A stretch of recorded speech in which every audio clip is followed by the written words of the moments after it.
दोस्तों, अगर कोई टीचर अपनी स्टूडेंट से नहीं बल्कि उसकी माँ से प्यार करता है, तो क्या होगा?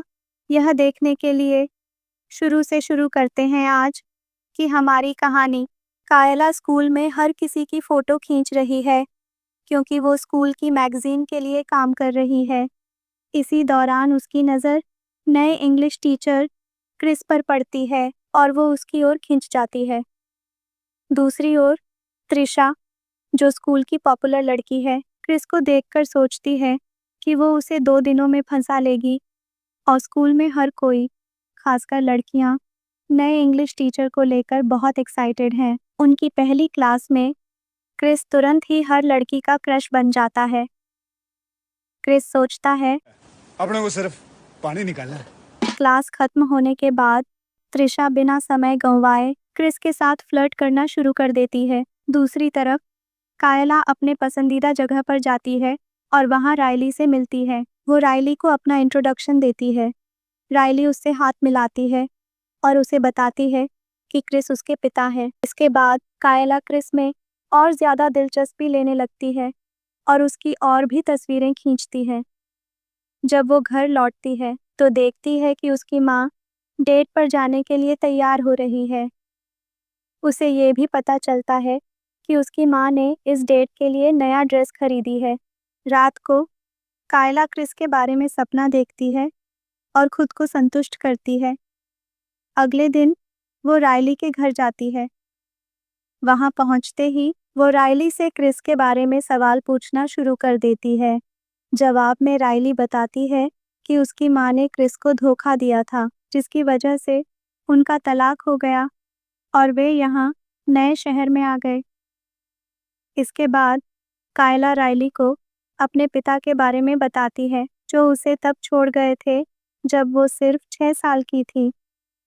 इसी बीच जब रायली बाथरूम जाती है, कायला सीधे क्रिस के कमरे में चली जाती है और खुद को उसके साथ कल्पना करती है। अगले दिन स्कूल में त्रिशा क्रिस पर अपने आकर्षण का जाल फैलाने की कोशिश करती है। वो उससे फ्लर्ट करती है, लेकिन क्रिस, जो पुरानी सोच का आदमी है, उसकी बातों को समझ नहीं पाता। क्लास के बाद त्रिशा रायली से दोस्ती कर लेती है। ये देखकर कायला को जलन होती है और वो रायली को वार्निंग देती है कि त्रिशा खतरनाक है और क्रिस को लेकर पागल है। कायला रायली को समझाती है कि त्रिशा का पास्ट अच्छा नहीं है और उसने पिछले साल हिस्ट्री टीचर के साथ भी ऐसा ही किया था, जिसकी वजह से उसे नौकरी से हाथ धोना पड़ा था। बाद में कायला रायली को कॉल करती है और पता चलता है कि रायली का जन्मदिन करीब है। कायला उसे सुझाव देती है कि वो अपने जन्मदिन पर एक पार्टी रखें ताकि कायला क्रिस पास आ सके। बातों बातों में कायला फिर से क्रिस का जिक्र करती है और उसकी डेटिंग लाइफ के बारे में पूछती है।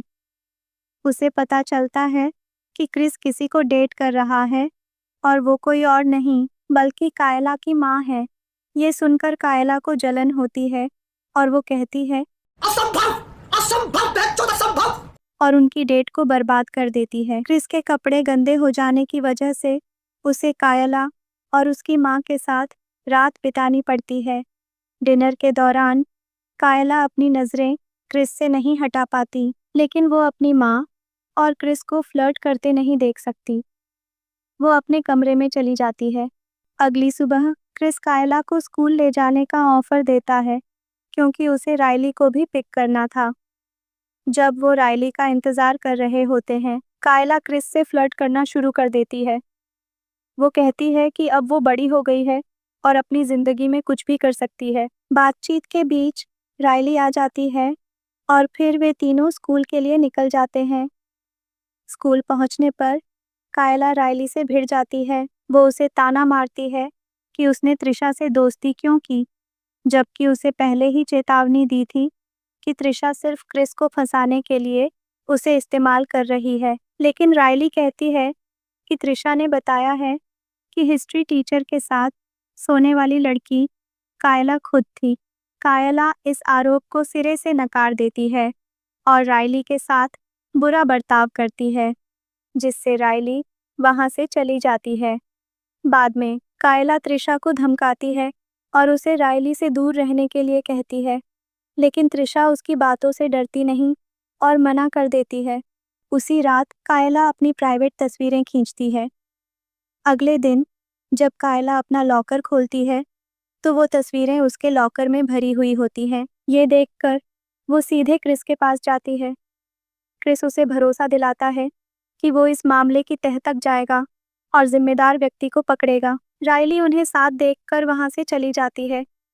इसके बाद कायला और रायली एक दूसरे से सुलह कर लेते हैं। कायला रायली को बताती है कि वो वही लड़की थी जिसने हिस्ट्री टीचर के साथ संबंध बनाए थे, लेकिन दावा करती है कि वो उस समय मैनिपुलेट हो गई थी। अब कहानी फिर से कायला की मां पर आती है। वो एक बार फिर क्रिस से मिलने के लिए तैयार हो रही है। इस बीच कायला क्रिस के फ़ोन चेक करती है जब वो बाथरूम में होता है और उसे त्रिशा द्वारा भेजे गए कुछ निजी और भड़काऊ मैसेज मिलते हैं। कायला की मां क्रिस पर इल्ज़ाम लगाती है कि वो अपनी स्टूडेंट्स का फ़ायदा उठा रहा है। वो क्रिस को छोड़ने के लिए कहती है। दूसरी ओर कायला इस सीन का मजा ले रही होती है क्योंकि अब उसकी माँ रास्ते से हट चुकी थी। कायला क्रिस के पास जाती है जो अपने कार में बैठा होता है और सोच में डूबा होता है। वो उसे बहकाने की कोशिश करती है और उसे चूम लेती है। क्रिस उसे रोकने की कोशिश करता है लेकिन वो उसकी बातों में आ जाता है और फिर वो शुरू हो जाते हैं। ये पता चलता है कि वो मैसेज त्रिशा ने नहीं बल्कि खुद कायला ने भेजे थे ताकि त्रिशा को फंसाया जा सके। अगले दिन स्कूल में क्रिस अपनी क्लास में पूरी तरह बिखरा हुआ नजर आता है। त्रिशा अब भी क्रिस पर डोरे डालने की कोशिश करती है लेकिन कायला उसे बीच में रोक देती है। तभी क्लास में पुलिस आती है और त्रिशा को गिरफ्तार कर लेती है क्योंकि उस फोन और तस्वीरों के सबूत उसके खिलाफ होते हैं। रात को कायला एक पार्टी में जाती है। वो रायली को कुछ गिफ्ट देती है और फिर चुपचाप क्रिस के कमरे में चली जाती है। वो उसे फिर से बहकाने की कोशिश करती है। क्रिस रोकने की कोशिश करता है लेकिन आखिरकार वो उसे अपने जाल में फंसा लेती है। जैसे ही ये सब होने वाला होता है रायली वहां आ जाती है और कायला और क्रिस को उस स्थिति में देखकर चौंक जाती है। वो गुस्से में वहां से भाग जाती है। क्रिस उसे रोकने की कोशिश करता है लेकिन कायला झूठ बोलती है कि रायली शराब की लत में। क्रिस उसकी बात अनसुनी करके रायली के पास चला जाता है। अगले दिन रायली कायला की माँ को सब कुछ बता देती है। अगले दिन स्कूल में क्रिस रायली से माफी मांगने की कोशिश करता है लेकिन वो उसकी बात सुनने के मूड में नहीं होती। क्लास खत्म होने के बाद कायला की माँ क्रिस का सामना करती है। वो उसे थप्पड़ मारती है, कहती है और कायला को साथ लेकर वहां से चली जाती है। घर पर कायला अपनी माँ को समझाने की कोशिश करती है।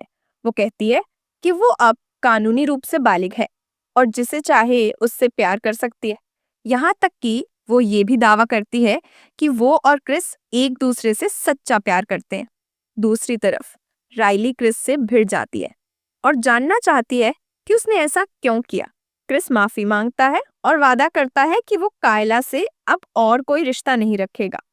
कायला त्रिशा को स्कूल से पहले मिलने के लिए बुलाती है।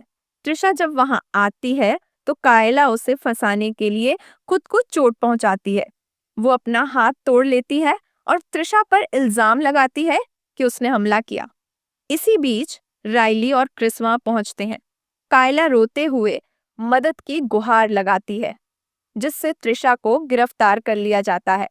कायला को अस्पताल ले जाया जाता है और रायली और क्रिस भी अस्पताल में उसके पास आते हैं। अस्पताल में कायला रायली से कहती है कि उसका क्रिस के साथ रिश्ता अब खत्म हो गया है। वो उसे भरोसा दिलाती है कि अब वो पीछे हट जाएगी। इसके बाद कायला रायली से कहती है कि वो उसकी जगह बास्केटबॉल गेम के लिए ईयरबुक कवर कर ले क्योंकि उसका हाथ चोटिल है। रायली इस पर हामी भर देती है। कायला रायली से ये भी गुजारिश करती है कि वो क्रिस से एक आखिरी बार बात करके अलविदा कह सके। रायली के चले जाने के बाद कायला क्रिस से मिलती है। वो कहती है कि अब जब त्रिशा बाहर हो गई है तो वे दोनों एक साथ रह सकते हैं, लेकिन क्रिस उसे साफ साफ मना कर देता है। वो कहता है कि उनका रिश्ता खत्म हो चुका है और वो उसे अकेला छोड़ दे। कायला पूरी तरह से क्रिस के प्रति जुनूनी हो चुकी होती है। वो कहती है कि वो उसे कभी नहीं छोड़ेगी और उसे याद दिलाती है कि वो हर दिन क्लास में उससे मिलेगी। इससे बचने के लिए क्रिस अपनी नौकरी छोड़ने का फैसला करता है। वो क्लासरूम में अपने सामान लेने जाता है। इसी दौरान कायला अस्पताल से एक चाकू चुरा लेती है और वहां से भाग जाती है। स्कूल में कायला राइली का सामना करती है। वो कहती है कि क्रिस की जिंदगी में सिर्फ एक ही लड़की हो सकती है और वो राइली को पेट में चाकू मार देती है। इसके बाद कायला क्रिस की क्लास में पहुंचती है। वो चाकू क्रिस के गले पर रखती है और कहती है कि वे दोनों एक दूसरे के लिए बने हैं। इस दौरान वो ये भी कबूल करती है कि उसने ही अपने पिछले टीचर को फंसाया था, ना कि वो मैनिपुलेट हुई थी। राइली, जो अभी तक जिंदा होती है, मदद के लिए चिल्लाती है। क्रिस किसी तरह कायला को खुद से दूर करने में कामयाब हो जाता है, लेकिन कायला क्रिस पर फिर से हमला करती है, जिससे क्रिस का सिर टेबल से टकरा जाता है और वो बेहोश हो जाता है। एक चौकीदार आवाज सुनकर वहां पहुंचता है। कायला चोटिल होने का नाटक करती है और उससे मदद मांगती है। जैसे ही चौकीदार मदद लाने जाता है, राइली उसे चेतावनी देती है कि भाग जाए, लेकिन कायला उसे पकड़ लेती है और उसे मार देती है। इसके बाद राइली और कायला में जबरदस्त लड़ाई होती है। अंत में राइली किसी तरह कायला को हरा देती है। दोनों को अलग अलग एम्बुलेंस में ले जाया जाता है।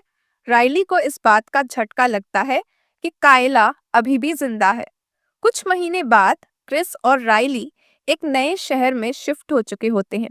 क्रिस एक नई टीचिंग जॉब के लिए तैयार होता है और राइली अपने कॉलेज के पहले दिन के लिए एक्साइटेड होती है। लेकिन जैसे ही राइली कॉलेज के लिए निकलती है, एक हुडी पहने शख्स की झलक दिखाई देती है। वो कायला होती है, जो अब भी क्रिस का पीछा कर रही होती है।